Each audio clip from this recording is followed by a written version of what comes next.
Hola a todos, j'espère que vous allez bien. Moi ça va au top du top. Aujourd'hui je vous retrouve pour une toute nouvelle vidéo sur la FAQ.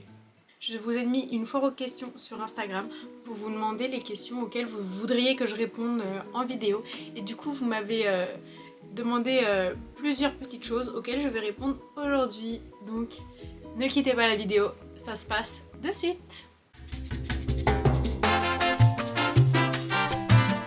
Donc je prends mon téléphone parce que du coup tout est encore sur Instagram. Donc là j'ai toutes vos questions et je vais pouvoir y répondre. Alors, première question. Tes projets de vie, moyen, long terme, comment tu vois l'avenir? Alors ça c'est un peu compliqué et en soi ça rejoint 3 autres questions. Ou 4 même. Alors je vais vous les dire, comme ça je fais un global. Donc tes projets en 2024 aussi. L'acting, où est-ce que ça en est?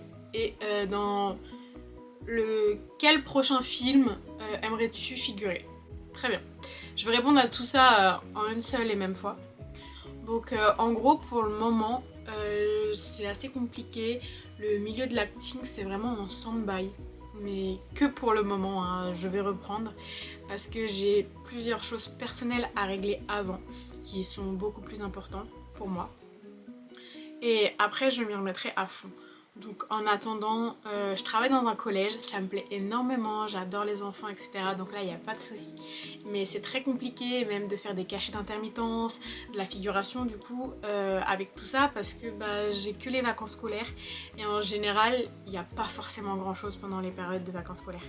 Du coup la dernière fois que j'ai fait un tournage où j'ai eu des cachets, c'était pendant les vacances d'été 2023. Où j'ai tourné dans des films, etc. Mais sinon, depuis rien. Ça me frustre un petit peu parce que je me dis, en fait, du coup, j'arrête tout. Alors que pas du tout. C'est juste que je sais que j'ai plein d'autres trucs en tête pour le moment, etc. Donc voilà. J'ai aussi le projet de partir de chez mes parents. J'aimerais beaucoup. Mais pour le moment, c'est assez compliqué parce que, comme vous savez, j'ai fait les cours Florent. Et du coup, avec les cours Florent que j'ai dû payer la première année, c'était assez compliqué. Après, j'ai fait un crédit pour les 2 dernières années. Je suis obligée de rembourser mon crédit. Du coup, je peux pas partir de chez papa et maman. Et j'ai pas que le crédit étudiant, j'ai aussi le crédit voiture qui fait que je ne peux pas pour le moment. Mais après, une fois que j'aurai fini au moins un des 2 crédits, je partirai et voilà, c'est ce que je prévois de faire. Mais avant toute chose, je veux faire les choses par étapes. Je veux pas tout mélanger parce que sinon ça serait du n'importe quoi. Donc voilà. Donc mon projet 2024, le premier, c'est de payer mon crédit voiture. Le deuxième, c'est que je me suis remis au sport, etc. Et je veux changer complètement de corps et j'espère y arriver. Je suis motivée à fond, mais il n'y a pas que la motivation qui compte. Et je pense que vous le savez, c'est extrêmement dur. Donc voilà. Et après, avec tout ça, refaire mon book photo et tout. Et après, derrière, postuler au casting comme je faisais autant avant. Après, il faut savoir que je n'ai pas arrêté de postuler au casting. C'est juste que je me dis, il y a parfois, je peux, d'autres je ne peux pas avec le travail. Et je peux pas me permettre de m'absenter au travail pour aller faire des tournages en fait, vous comprendrez. Et donc après, j'ai pas de film auquel je voudrais figurer particulièrement. Déjà, d'avoir mon intermittence, ça serait incroyable. Et c'est extrêmement dur. Mais pour avoir ton intermittence de manière... On peut pas travailler à côté en fait. Là, ce que je fais à l'éducation nationale, je pourrais pas. Parce qu'il faut avoir des disponibilités de fou malade. Excusez-moi, hein, je touche pas encore le chômage.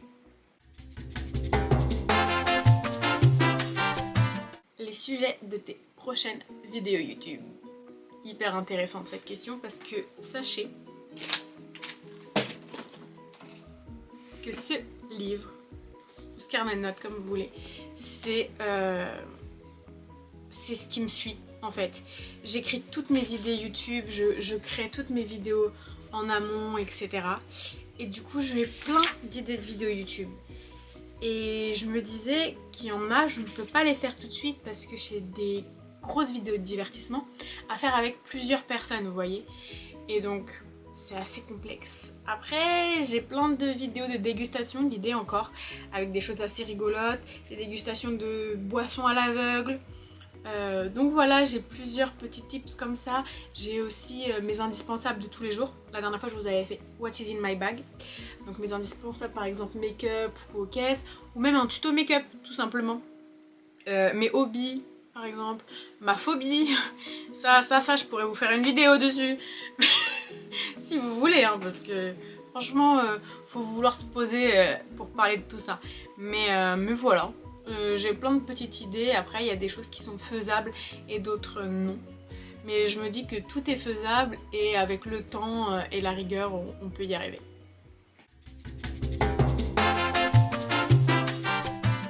Alors, la grande question.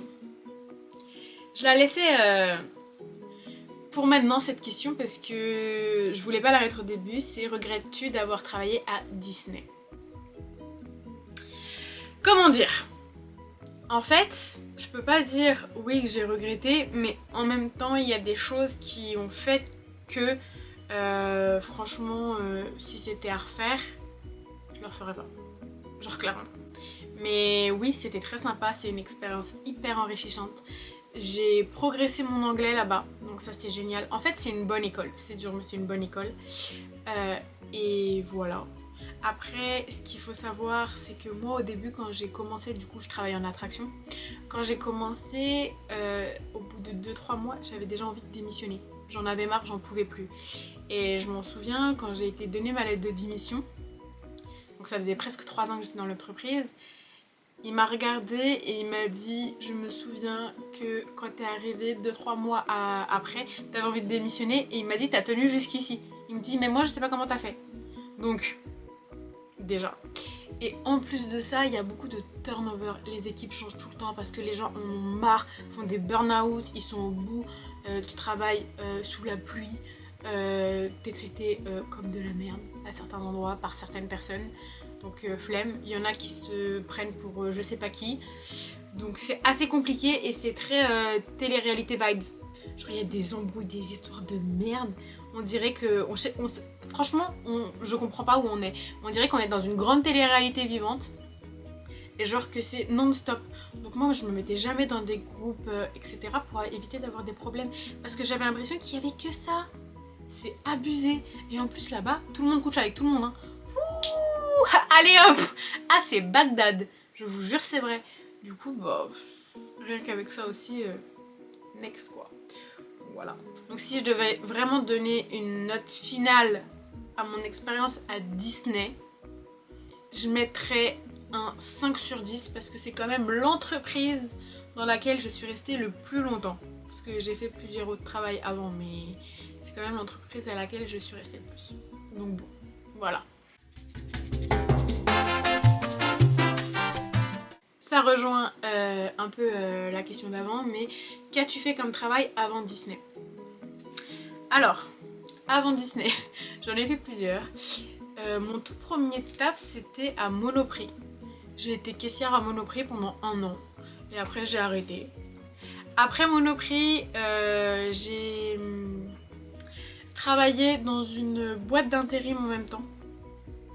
Et j'ai fait plusieurs missions d'intérim, quelques trucs comme ça. Ensuite, j'ai travaillé à La Vallée Village. La Vallée Village, c'est un endroit où il y a plein de boutiques de marques, de luxe, etc. Donc voilà, c'était à Guess Accessoires exactement et j'y suis restée 2 ans. Et je sais pas comment j'ai fait pour rester 2 ans là-bas. Franchement, plus jamais de ma vie. Carrément, j'ai quitté l'entreprise pour vous dire. 2 jours après, j'ai trouvé un autre travail, cette fois-ci dans le Val d'Europe, donc dans le centre commercial, à Hooligan. Incroyable. Alors, le métier de la vente, j'en avais marre. Donc, je suis restée 1 an et après, je suis partie. Mais des collègues de fous malades avec qui je suis restée en contact, je les aime fort d'amour. Et s'ils me regardent, je vous aime. Mais c'est le métier que je n'en pouvais plus en fait.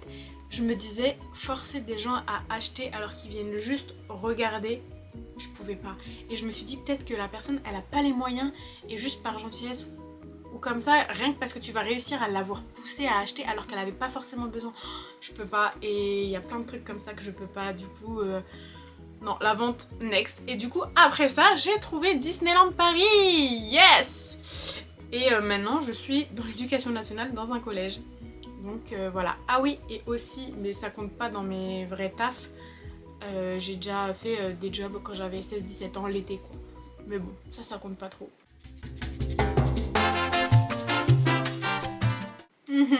Cette question elle est drôle. Au début je voulais la mettre au début.